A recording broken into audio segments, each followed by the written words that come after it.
Can you start by telling us about how you came up with the idea for Space to Place? Sure. This was a really exciting project to be a part of. I have researched a Greek concept called eudaimonia for nearly 30 years now. And we don't really have an English word for it. It translates kind of simply to your happiness. And as I was studying happiness, I quickly became interested in place because place is so much more than just the backdrop of where we live and the things we experience. It actually becomes part of that experience, and we impact place as much as place impacts us.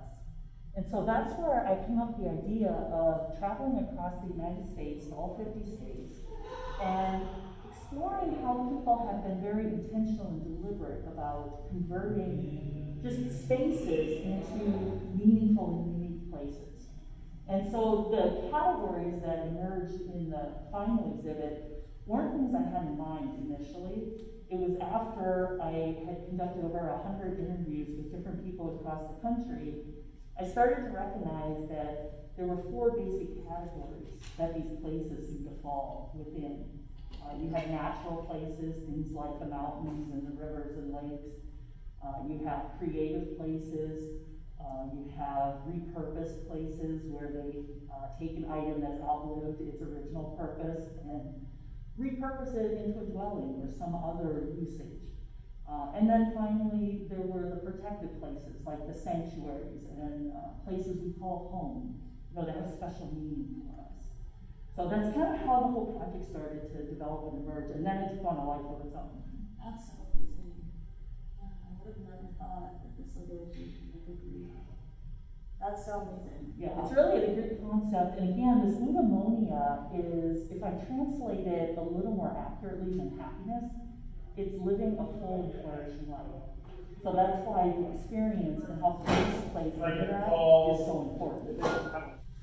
So when I was sitting down and in my mind starting to envision how to make sense of so many different places and such variety of the places we had gone to, the 4 categories naturally emerged, but I wasn't sure how to show the journey.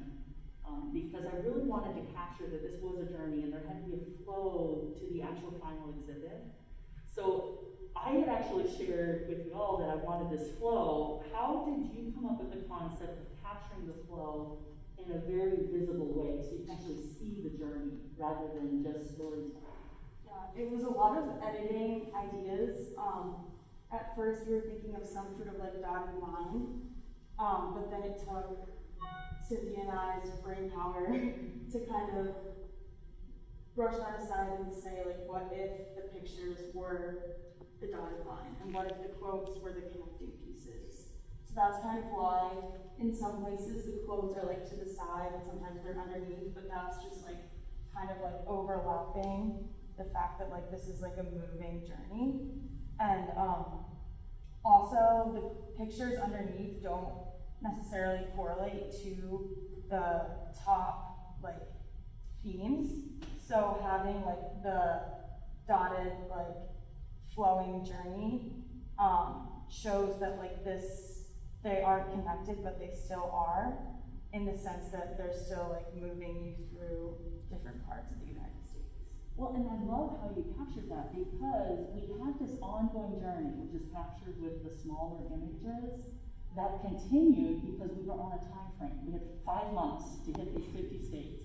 And so we had to keep moving, even though quite often we weren't ready if we wanted to stay another day, another week, another month. And so when we were actually on the journey, it felt like this. It felt like you had this flow happening, and then bam, bam, some really memorable things happened, but you couldn't stop the flow. You had to keep going. So at times, our head was in 2 different places because we had just had this really impactful experience, and yet we're on to a new place now that we're exploring and we're not even sure what that experience is going to be yet.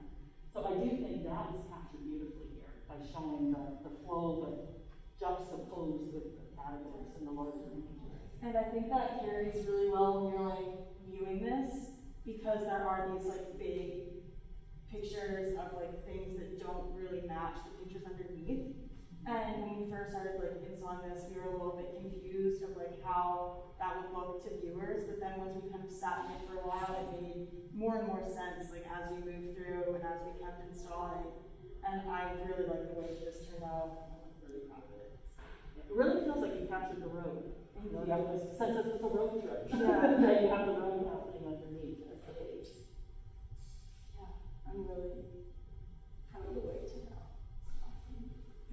Is there a quote that is really important to Space to Place when you emotionally Space to Place kind of experience?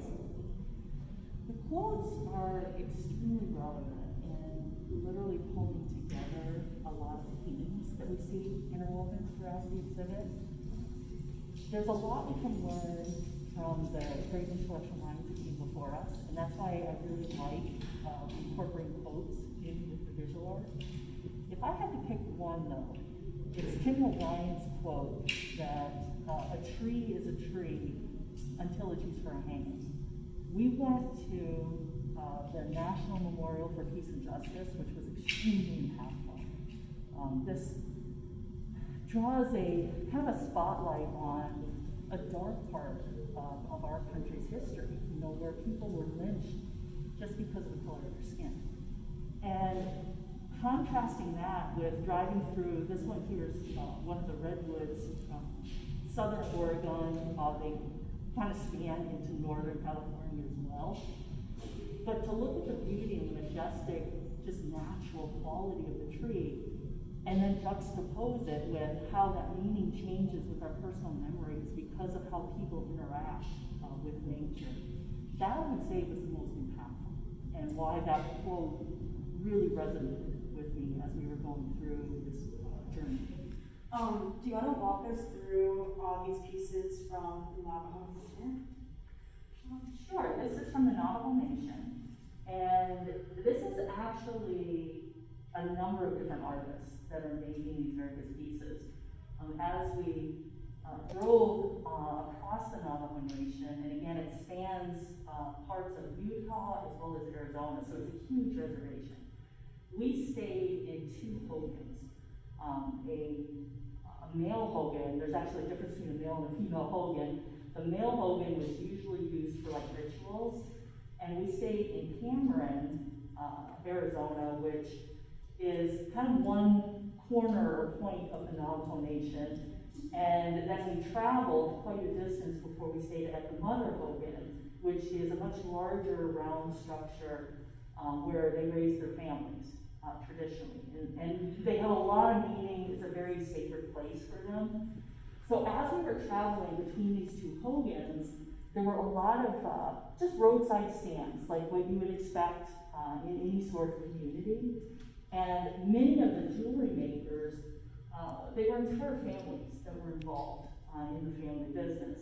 And so on the far end over here, this first piece was actually made by two high school sisters. And they had their own stand, and they worked a lot with these polished stones, but vibrant colors. They like to bring a lot of colors into their work. And then if you look at like the bracelet, or there's another bracelet here, and some of the necklaces that have more beadwork to them, that was further inland in the Navajo Nation. And these beads and such, quite a few of them were seeds from the local trees that they would use. They rarely ordered in or purchased beads. It was usually things that they were making or stones that they were polishing from what they could find on the grounds. And then these necklaces that you can see the little brown seeds, they're actually called a seed necklace. They give those to you. It's a gesture of friendliness and to welcome you. It's intended to bring you good luck and to protect you from bad spirits.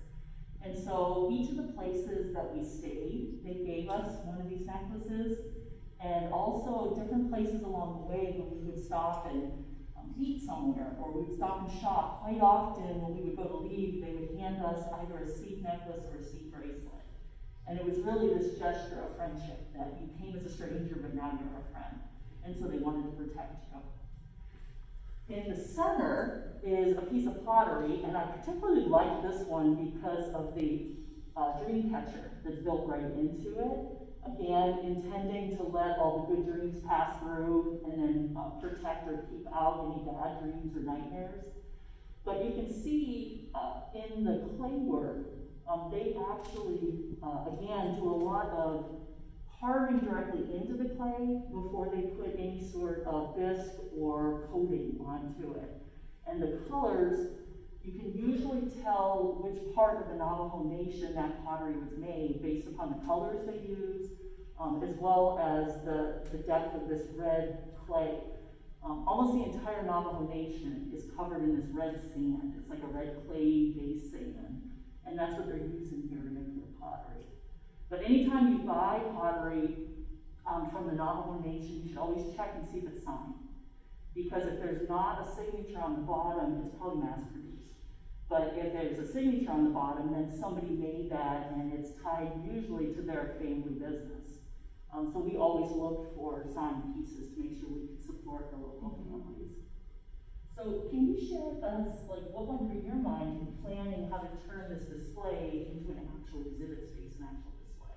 Yeah, so at first it was just all the black, like, silk in the back, and it looked pretty flat. So to raise it, we had a whole bunch of different fabrics, and I wanted to use like a brown to kind of go with the theme of like the Hogan. And I wanted to dome kind of the smaller pieces, kind of also in like correlation with the Hogan. That's kind of why the little bracelets are kind of like small. And then there's a picture of like a plateau that you took. And that's kind of where I was like, oh, I'll put the big piece like on like a plateau situation. And then I just hung all the bracelets or all the necklaces, but I wanted to do the big pieces that kind of stuck out the most on the end. So this one with like the chunkier beads, and it's like very vibrant, and the rest of them are still like beautiful, but they don't pop out as much. So kind of as the first thing that you see when you walk through the door is like this really beautiful piece of jewelry, and then at the end you have that really like powerful kind of like homage to the Navajo Nation. So that was my thoughts in curating this case. I absolutely love what you did with when you talk about the plateau and the different depths and the height on the bottom, because the Navajo Nation reservation is quite mountainous. Like everywhere you turn, you have these mountains jutting up. And I particularly loved how the pottery was set off with that, because you did capture that geographic space. Thank you. Landscape. Thank you. Can you talk to us about this display case and the artist who made these things? So all the pieces here are from Hobbit's Dream, which is an amazing, creative little hobbit hole in Fairfield, Virginia. And it's a husband-wife team that runs the Hobbit Hole as kind of a place for people to get away from reality for a while. And their names are Randy and Linda Holland. And Randy is the one who has really made most of this artwork that you're seeing. He is a wonderful craftsman. He works with wood, he works with metal. The dragon in the center is one of his more recent pieces that he forged. But he has done a lot of carving, and he also makes a lot of brooms in different types as well. So if you stay at the Hobbit Hole, again called Hobbit's Dream, you can immerse just in the space itself, or you can participate in workshops where he'll actually teach you how to make these items while you're there. We did a workshop on making brooms, and then my 13-year-old son actually made the walking stick that's in the case. And so he actually mentors at every step of the process as you go through, taking a stick from what he finds on his property and then forging it into something quite useful and beautiful. But the thing I loved about Hobbit's Dream, it didn't feel touristy at all. It felt like you were literally a hobbit coming home. So when you arrive, there's mail in the mailbox for you. There's gardens where you can pick your herbs and such if you want to cook. Linda has made seed bread, so the scent of this warm bread as you enter the hobbit hole.